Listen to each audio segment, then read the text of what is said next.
Yeah, baby, we are in the top 20. This definitely was the hardest part ranking. Like my top 10 definitely was easy because I pretty much had my top 20 locked in, top 10 locked in, but top 20, yeah, this was easy. So, yeah, but anyways, coming in at number 20, we have another amazing Pixar classic, and that is Inside Out. Like, pretty much another definition of what Pixar can do at the absolute best. Like, this is truly the most, one pun intended, emotional movie. Because this movie is about emotions, like, I'm pretty sure everybody said at this point, but Inside Out is a true anime classic. It's truly an emotional movie, again, no pun intended, with not only breathtaking animation, but excellent character work, amazing voice work, a very compelling story that's incredibly relatable, and this is something easy anybody can really relate and connect with. Like, not sure with the emotions, and that it is okay to feel sad, it is okay to cry, you don't have to try to feel happy all the time. Like, that's something I've always struggled with, so that definitely just on a personal level. So, well, fortunately, it's number 20. I still adore everything about Inside Out. Pixar continues to knock it out of the park with their movies. Like, this is truly the most emotional, again, no pun intended, movie they've ever done. I don't think any film on stage is going to top it. At number 19, we have Whiplash. Whiplash, an excellent work from Damien Chazelle. Like, I adore pretty much everything about Whiplash. Like, I remember being so blown away when I first saw this movie. Like, my god, this movie is phenomenal. I love it. Everything thanks to not only Miles Teller giving his best performance and proving that he is an incredible actor that I'm really hoping to see more of again later on because he truly continues to prove himself. But J.K. Simmons, like, do I need to say why J.K. Simmons is phenomenal? Like, he 100% deserved that best supporting actor win because my god, he delivered probably his best performance to date as the ruthless teacher. That's pretty ruthless and mean and vulgar, like, my god. But the relationship all around is amazing. Seeing how Miles Teller really works so hard to try to work for his dreams and all that. And pretty much every scene between these two characters are fantastic. And during the last 20 minutes in the freaking ending, yeah, I think I said why this movie is phenomenal, why it's this high on my all-time favorite list. And number 18, we got a film that you can like, you think this is our all-time favorite movies list? Well, if you followed my channel for a while, you probably shouldn't be surprised that number 18 is Baby Driver. Like, I'm sure most of you shouldn't be surprised, honestly. If you follow my channel, you guys know I mentioned how much I adored this movie, and I mentioned his all-time favorites. Honestly, I wasn't expected to be this high on the list, but here we are. But I really can't stop thinking about how amazing Baby Driver is. It's definitely one of the most rewatchable movies I've seen in recent memory.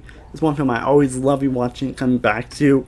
A lot of it's thanks to a lot of elements to it, and that's because the amazing action, the amazing characters, performances, especially from Ansel Elgort and Kevin Spacey.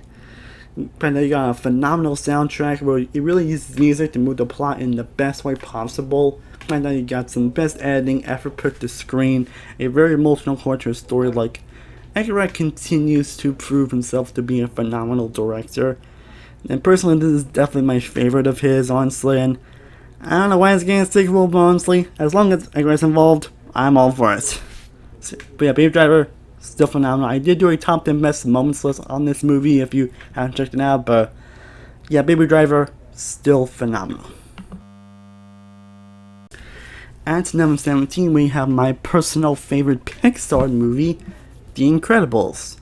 Now, I'm sure most of you expect The Incredibles to be somewhere on this list. I mentioned how much I adore this movie and how much this definitely is the most rewatchable film that Pixar has done. Like, pretty much all rewatch factor alone is why this film's honestly a bit better than Inside Out for me.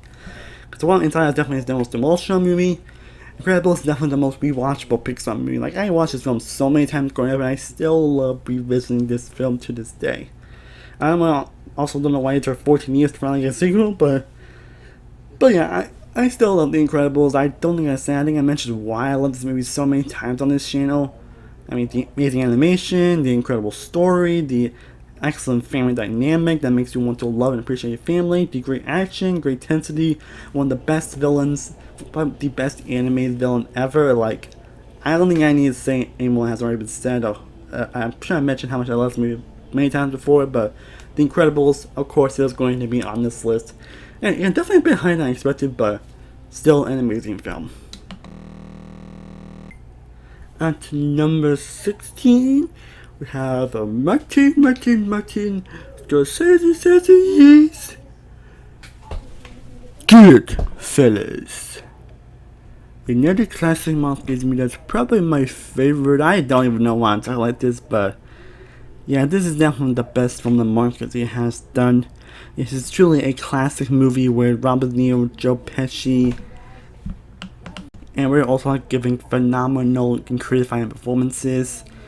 This is definitely the definition of what a gangster movie should do and what gangster movie done right. Like, again, this is not a classic movie where I don't know what is there that hasn't already been said. It's truly a phenomenal movie with great performances, a compelling story, probably one of the best screenplays ever put to film. Like, I fucking love basically everything about Goodfellas. I haven't seen it in a while though, but I still remember so much great elements about this movie, and of course I had to put it on this list. Yeah, Goodfellas, fantastic. Here's Sammy! Yeah, number 15 is The Shining. Again, this is not The Shining has been declared to be one of the most iconic horror movies ever made. Even though Stephen King himself closely hates this movie, but I still adore this one film. I enjoy visiting every October. Like, this is so iconic for a reason. It's very psychological in all the best ways, and it very creeps on and scares you in all the bright ways that it should.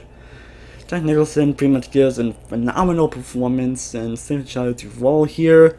Stanley Kubrick really knows how to direct an amazing movie. Pretty much every single one of his movies have been always great, and this is definitely, in my opinion, his favorite he's done so far. You know, what happened with the actors, and I think we all know that, but all in all, The Shining is still a phenomenal horror movie that's scary, terrifying, psychological, fantastic performances, great story, great score, and just another definition of what a horror movie should do. Definitely not my favorite horror movie though, we'll get into that later, but The Shining is still fantastic.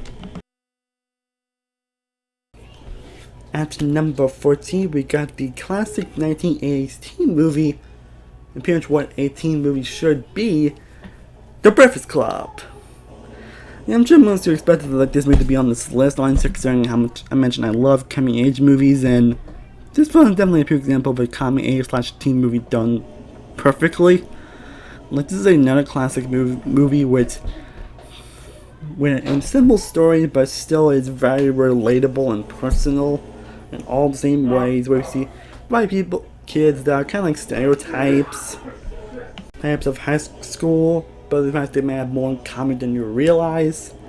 And it's a very simple movie, but in terms of relatability, realness, and emotion, it hits amazingly on all levels. John Hughes was basically the master of making excellent teen and coming age movies, and this is of course without question his best. One of the most real and emotional movies that I have seen in my entire life. Like, I mean, it's timeless, but Breakfast Club, still phenomenal. At number 13, we get to another classic. Well, I don't know what is there to say about the film at this point, considering how iconic and memorable it is, and that is Back to the Future! Back to the Future, another comedy where I don't know what else to say. I mean, there's a reason why this film is an all-time classic. This Lost Hotel is all timeless. Michael J. Fox is fantastic. I'm looking forward from Christopher Lloyd, Lea Thompson, and it's got an amazing soundtrack. Of course, the song is "The Power of Love." But that got a very touching and emotional story, and even like actually romance, even though the weirdness behind it. But it's basically the definition of what you can do best time travel. Like, time travel is the most consistent in terms of logic and all that, but this film succeeds in telling a compelling story with amazing music, amazing iconic characters, and a compelling story with iconic lines. Of course, the line, "Roads, where we're going, we don't need roads." And while I definitely love the other sequels, nothing's gonna top this original movie. At number 12, we got Quentin Tarantino's Pulp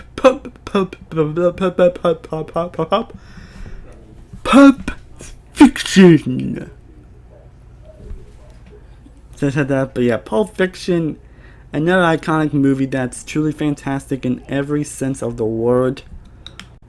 Like, he's the director that pretty much nails the non-living storytelling and telling stories in a very different way, but adds a lot to watchability to it. Like, Quentin Tarantino has always been a master craft in terms of screenwriting. Like this director can make talking about cheeseburgers sound exciting and sound thrilling. Like, if that is my class director and writer, I don't know what it is. The screenplay is definitely one of the best ever. It's definitely my top 5 favorite screenplays of all time. Like, Pulp Fiction is a classic movie. I mentioned how much it was great, and also has Samuel Jackson and John Travolta giving amazing performances. Definitely my favorite performance from John Travolta. It's a very compelling and incredible and phenomenal film that I always love revisiting. Cause the line stuff definitely makes this movie so rewatchable. Okay, we're getting close to the top 10. I'm very excited to do this top 10, but could be the film that unfortunately, and very unfortunately, missed my list. Is a film that I've actually have seen more than any film in existence, and that is the original Shrek. Yes, I've seen this movie more than any film in existence, so why is it in the top 10? Like, this wasn't easy, so bear with me, honestly. Like, and it's weird because I mentioned that we watch ability is a factor to how we view movies, but personally in terms of quality, in terms of emotion, I think the other 10 movies are much better, but the original Shrek is still a film that still is special to me. I've seen this movie so many times, it's ridiculous. And there's still a lot to love about the original Shrek, especially in terms of performance, animation, acting, characters, the storytelling, the messages it tells, and the hilarious gross-out humor that done right. Like, I adore this movie, and this will always and forever be my favorite film that DreamWorks has done. I adore basically everything about the original Shrek. Fortunately, I missed my top 10, but still a film I'll always go back to, even despite seeing so many times.